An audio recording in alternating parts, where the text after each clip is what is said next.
I spent a year renovating my mother-in-law's house while she was on vacation. On the day she returned, I learned she removed my name from her will. I smiled and said, "Don't worry, I left you a surprise." She opened the door and saw the house. Empty. I sold everything. So there I was, standing in what used to be my mother-in-law's living room, watching her face go from confused to absolutely shocked. But let me back up and tell you how we got to this point, because man, what a ride it's been. It all started about 13 months ago when Margaret, that's my husband's mom, decided she was going to take this epic year-long cruise around the world. I'm talking the full deal, like one of those fancy princess cruises where they hit every continent and you basically live on the ship. She'd been planning it for years, saving up her pension money and everything. My husband Tom was all worried about leaving the house empty for so long. You know how it is with break-ins and stuff happening in the neighborhood. That's when Margaret came to me with this proposition. She pulls me aside at Sunday dinner, right after we'd polished off her famous pot roast, and she's like, "Honey, I've been thinking, that old house of mine could really use some work while I'm gone. What do you say you take on the project? I'll cover all the materials and labor costs, plus give you a nice bonus when I get back." Now I gotta tell you, I was pretty stoked about this idea. I'd been working in interior design for about 8 years at that point, mostly doing small apartments and cookie-cutter suburban homes. The chance to completely renovate a gorgeous 1920s craftsman house, that was like Christmas morning for me. Plus, Margaret had always been pretty decent to me, not like some of those horror stories you hear about mothers-in-law from hell. The house was honestly a time capsule. We're talking original hardwood floors that hadn't seen a proper refinish since the Clinton administration, wallpaper that looked like it came straight out of a 1970s fever dream, and a kitchen that probably made Betty Crocker weep. But underneath all that dated stuff was solid bones, high ceilings, beautiful crown molding, these amazing bay windows that just needed some love. Margaret left for her cruise on a Tuesday morning in March. Tom and I drove her to the airport, and she was practically bouncing with excitement. She handed me the keys and said, "Make it beautiful, sweetheart. I trust you completely." Those words are going to stick with me forever, and not in a good way. The first few months were incredible. I threw myself into that project like it was my own house. Started with the basics, new electrical work because some of that wiring looked like it could start a fire just by looking at it wrong. Then plumbing, because nobody wants to deal with pipes that sound like dying whales every time you turn on a faucet. I was there practically every day, coordinating with contractors, picking out materials, making sure everything was perfect. Tom would swing by after work sometimes, and he'd just shake his head and smile. "You're putting more effort into Mom's house than we did our own," he'd joke. And honestly, he wasn't wrong. By summer, we'd gutted the kitchen completely. I'm talking top-to-bottom renovation with custom cabinets, granite countertops, and this gorgeous farmhouse sink that cost more than my first car. The bathroom got the full spa treatment, new tile work, a clawfoot tub I found at an antique shop, and lighting that made you feel like you were in some fancy hotel. Update. Hey everyone, thanks for all the comments so far. I'm reading every single one. And honestly, some of your stories about family drama are making me feel way less alone in this mess. Quick question before I continue. Has anyone else ever had a family member completely change their tune about money when they thought nobody was watching? The hardwood floors were probably my masterpiece. Spent 3 weeks refinishing them myself because I wanted them to be absolutely perfect. We're talking hand sanding, multiple coats of stain, and a finish so glossy you could practically use it as a mirror. Margaret had mentioned once how much she loved the original floors but wished they looked like they did when the house was new. I made that happen. Fall rolled around, and I was deep into the final touches. Custom curtains for every window, carefully chosen furniture pieces that matched the era of the house, and artwork that actually complemented the space instead of just filling wall gaps. I even tracked down period-appropriate light fixtures from estate sales and antique shops. Every weekend was spent hunting for the perfect pieces. Tom started getting worried about the budget around October. "Honey, are you sure Mom's gonna be okay with all this spending?" he'd ask. But Margaret had given me a credit card specifically for the renovation, and she'd never once complained about the charges. Her bank statements showed she was definitely keeping track. I'd see the payments getting made automatically every month. The holidays came and went, and I was putting the finishing touches on everything. Fresh paint throughout, new landscaping, in the front yard, even had the driveway sealed and the fence repaired. This house looked like something straight out of Better Homes and Gardens. I was so proud of what we'd accomplished. Margaret would call every few weeks from whatever exotic location she was visiting. Always seemed happy to hear about the progress, asking about specific rooms and telling me she couldn't wait to see everything.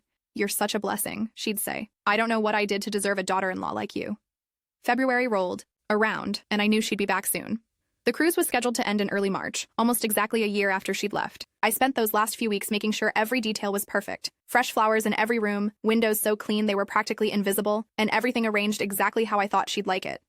The week before, she was supposed to return. I got a call from Tom at work. His voice sounded weird, kind of strained and uncomfortable. "Hey, can you come home early today? We need to talk about something." I figured maybe he'd planned some kind of surprise for Margaret's homecoming, so I didn't think much of it. Wrapped up my current project and headed home around 3. Found Tom sitting at our kitchen table with a stack of papers in front of him and this expression on his face like someone had just told him his dog died. "What's going on?" I asked, settling into the chair across from him. He slid one of the papers across to me. It was legal letterhead, all official looking with fancy fonts and everything. Mom's lawyer called me today, he said quietly. Apparently she updated her will while she was traveling. I picked up the paper and started reading. Most of it was legal mumbo-jumbo that didn't make much sense to me, but there was one part that hit me like a punch to the gut. Under the section about beneficiaries, my name had been completely removed, not just reduced or changed, completely gone. Everything was going to Tom and his sister Sarah now. I don't understand, I said, reading it again to make sure I wasn't missing something. Why would she do this now? And why didn't she tell us? Tom looked miserable. I called Sarah to see if she knew anything about it. Turns out Mom's been talking to her regularly throughout the trip, and apparently Sarah's been filling her head with all kinds of stuff about the renovation. That's when the whole story came out. Sarah had been poison in Margaret's ear for months, telling her I was probably stealing from her, going over budget on purpose, making changes she didn't approve of. Classic sister-in-law jealousy stuff, but apparently Margaret had started believing it. The worst part? Sarah had convinced Margaret that I was only being nice to her because I wanted her money. According to Sarah's version of events, I was just some gold digger waiting for Margaret to die so I could cash in. Never mind that Tom and I both had good jobs and had never asked Margaret for anything financial. There's more, Tom said, and somehow his expression got even more pained. Sarah told Mom that you've been bragging to people about how much money you're gonna inherit someday. Said you've been calling her house your future house behind her back. I felt sick. None of that was true, not even close. The only time I'd ever talked about Margaret's house was to brag about the renovation work, and that was always about how beautiful it was looking for her return.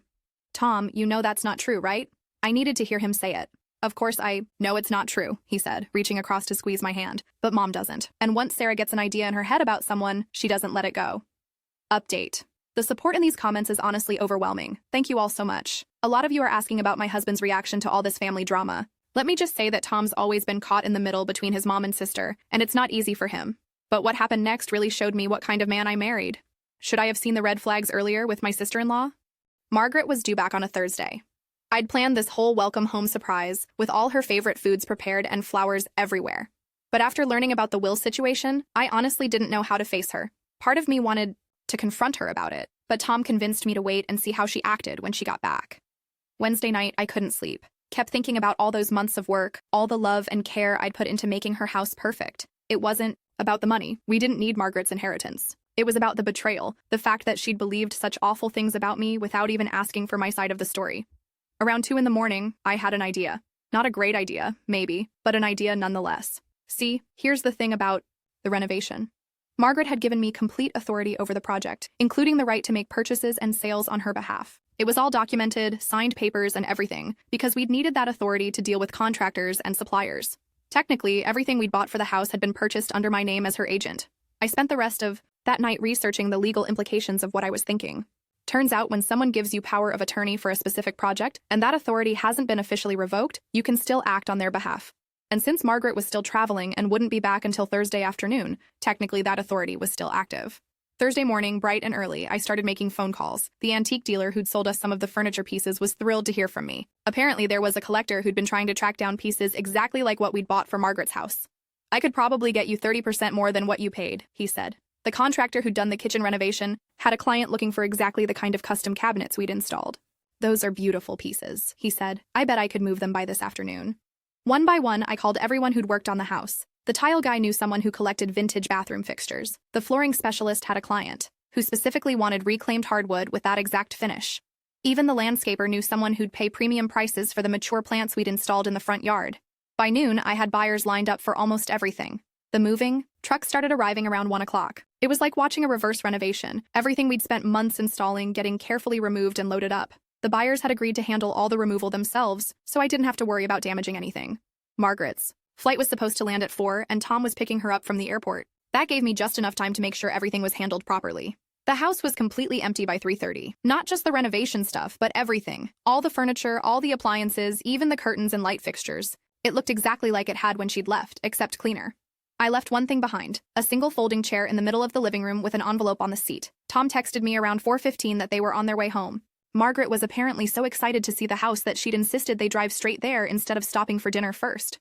I parked across the street and waited. They pulled into the driveway at 4:45. I could see Margaret, through the car window, practically bouncing with excitement. She hopped out before Tom had even turned off the engine and practically ran to the front door. She had her key ready, but when she tried to turn it, the door swung open easily. I'd left it unlocked for her. Surprise! I heard her call out as she stepped inside. The silence that followed was absolutely deafening.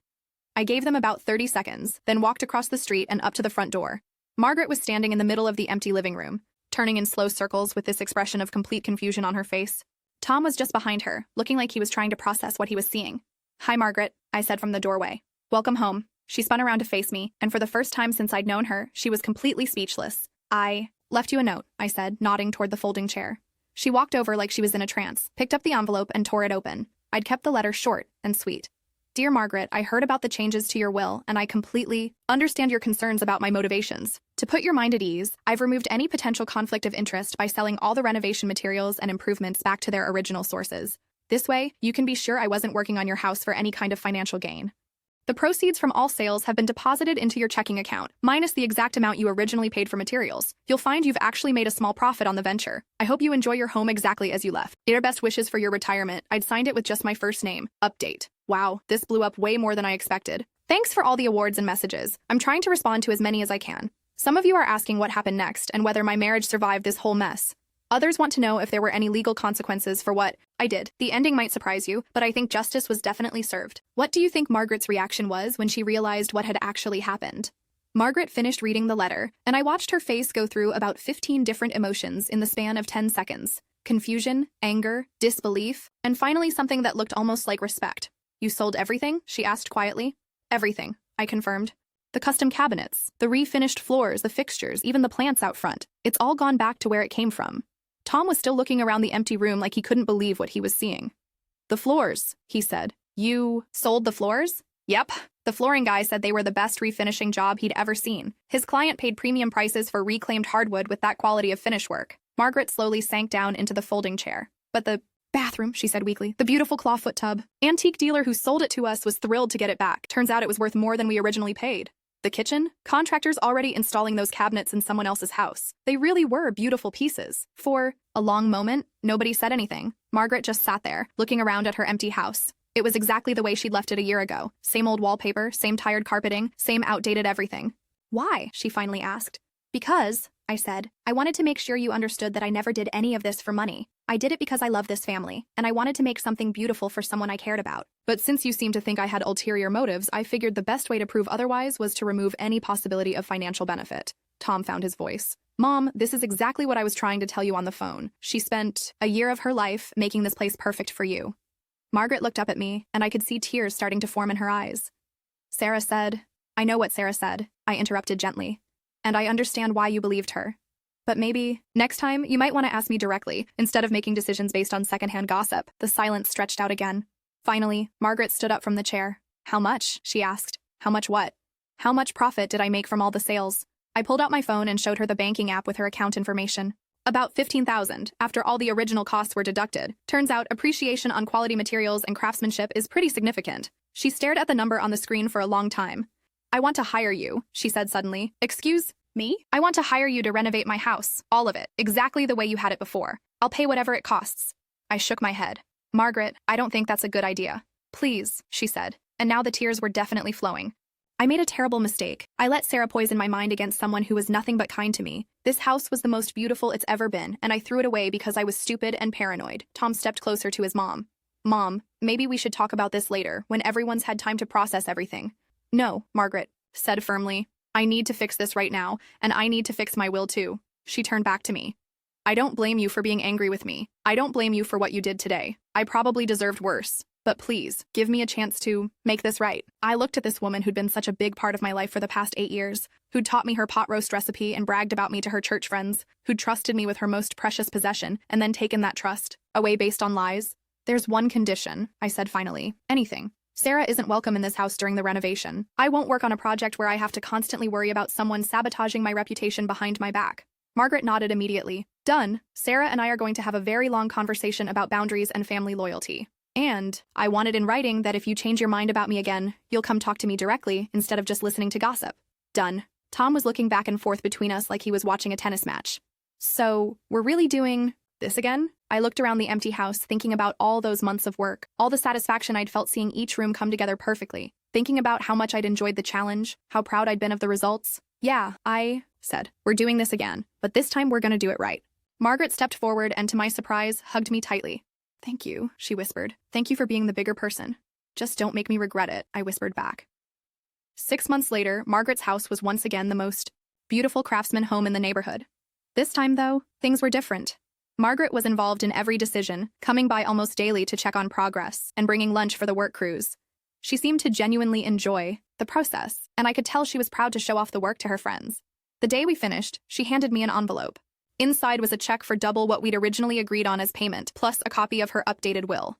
My name was back on it, but more importantly, there was a handwritten note attached.